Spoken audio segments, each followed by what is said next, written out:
just had to say, oh la la, we should get acquainted like, oh my.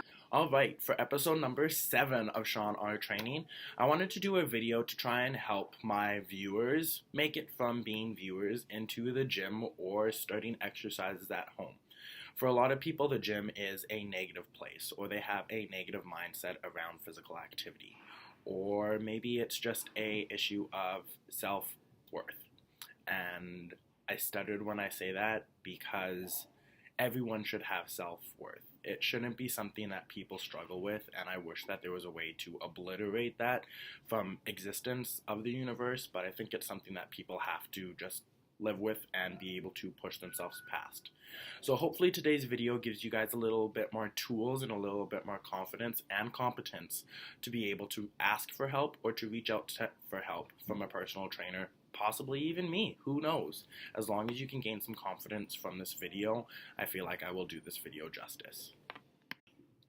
So in my past, one thing that I've realized is most of the people that ask for help are usually the people that are struggling with mental barriers more than so of physical barriers. Physical barriers are stuff like a broken ankle, an injury, that type of stuff that physically stops you from being able to do physical activity. Whereas if it's a mental block, it's more of a self-thought. I can't go to the gym because I don't know what I'm doing, or I can't go to the gym because I don't feel comfortable being there, or I don't want to be in the gym because everyone's going to look at me. Those are usually what I hear from people, and unfortunately, people are always going to look. You're never going to be able to tell what they're thinking in their head, but you're always going to create a story in your head of what someone else is thinking while they're looking at you, and usually that's a negative self-talk. So we're going to try and break down some mental thought processes to bring you into more positive energy and a more positive mental framing when you come into the gym or when you're about to do your exercises. And here's how we're going to do that.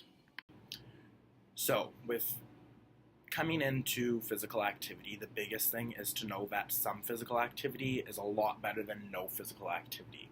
A lot of people in today's day and age usually work an office job and they sit 8 hours a day, they finish, they clock out, they go home, they sit, they have family time, they relax, but they never give themselves that opportunity for physical activity. So, if you can give yourself 20 or 30 minutes a day to do moderate to vigorous physical activity, that is what you want to be doing.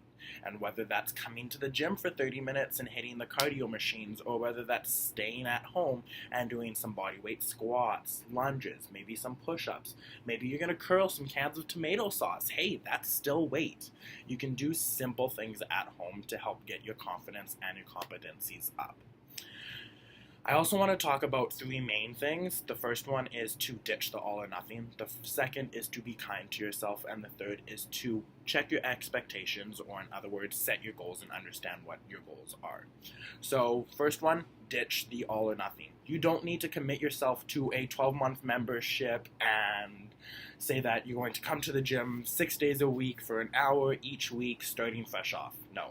Start with the foundation, baby steps to build yourself up. Start with 20 minutes. From there, you need to be kind to yourself. You need to realize that you're doing this for yourself, and you currently do have limitations, whatever those limitations may be. Maybe you can't do a full depth squat, but at least you can do a squat enough that you're activating some muscle fibers, possibly getting some lactic acid creation, and you're working your body out. Your heart rate's going to elevate whether or not you do a full range squat or a half squat. So be happy with the little victories in your workout routines. The next one is to check your expectations, or as I said, your goals. Now, goals. Saying that you want to lose 20 pounds in 3 months is a fantastic goal. It might be doable, it might not be doable. That's something I pulled off the top of my head. So, if you can set your goals, you can plan them out, they make complete sense. You know that you can make it to the gym 2 days a week on, let's say, Tuesday and Thursday at 7 p.m. for 30 minutes. That's all you're going to start off with. Baby steps, people. Baby steps. So that's what you're going to do. You're going to set yourself up with realistic times for you to start your physical activity, whether that be in a gym or whether that be in your home facility. Maybe your home facility is your front room or your bedroom or your dining room. Wherever it is, utilize the facilities and the spaces that you have in which you feel competent and confident in, because those are the 2 things that are going to make you want to work out. Then you want to be kind to yourself. Be positive. express your emotions and the successes that you have with what you can currently and capably do. If that's your halfway down body squats, that is your halfway down body squats. Be happy about that success. There is nothing and no rules that says being able to do a full range squat is what you have to do. No, not at all. What you can do is what you can do. So hopefully this video has helped you guys realize that there's 3 things you gotta do. The first is to understand what you currently and can confidently capably do.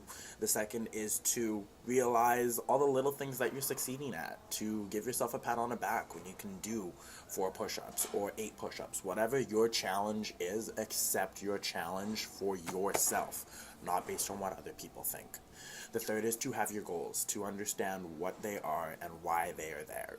That is what's going to motivate you to wanting to continue on with your physical activity once you have become competent and confident. Okay, so those are the 2 things we need, as well as a solid foundation to build off from that will help you transition into a more active and more healthy lifestyle. With that being said, episode number 7 of Shawn R is complete.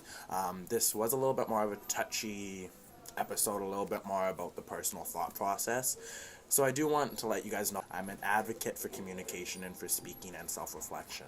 If you need someone to talk to, I can't be there for everyone, but if you feel like you have an attachment to me, please do send me a message. I would love to help out as many people as I can.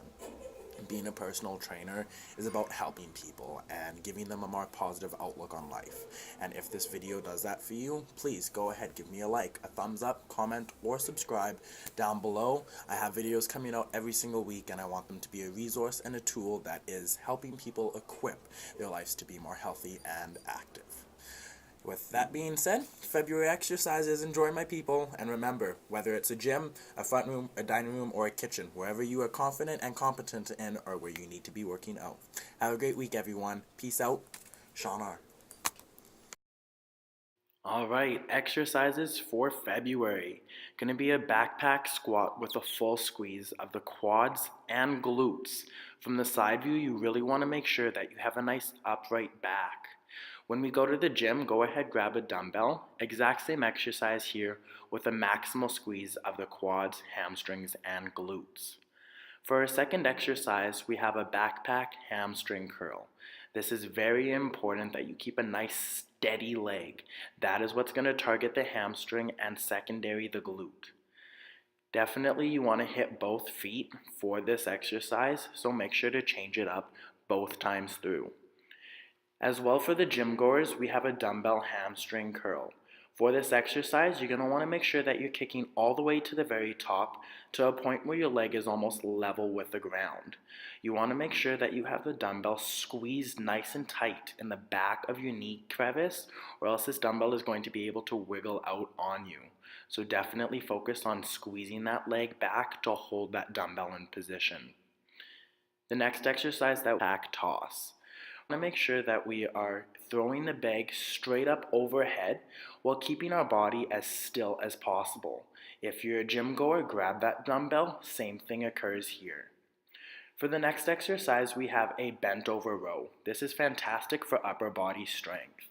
With a backpack, use the handles, but make sure that your back is nice and flat.